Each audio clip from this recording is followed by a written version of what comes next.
nachan chung'a nalung oile Hinlo Hinlo NUNNOM nahin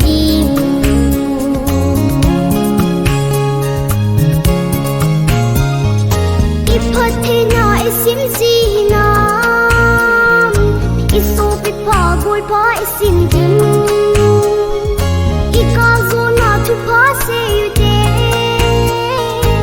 genthei na isim lai siwa vang le ham kam hadin tin phabol mano tawke Kipana hinkho langa umne Lhaset genthei na jong nga umne Jesu Setleiya nachan chung'a nalung oile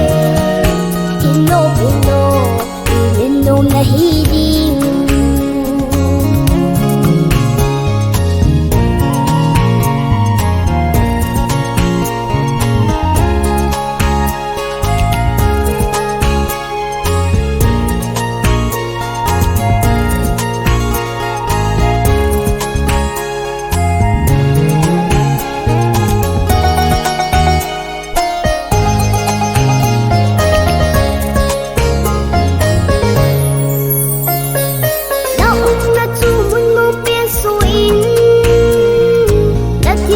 Jutin pi benin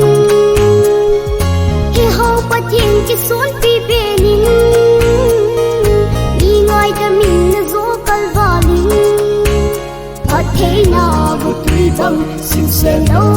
nachan te din Kipana hinkho langa umne Lhaset genthei na jong nga umne Jesu Setleiya nachan chung'a nalung oile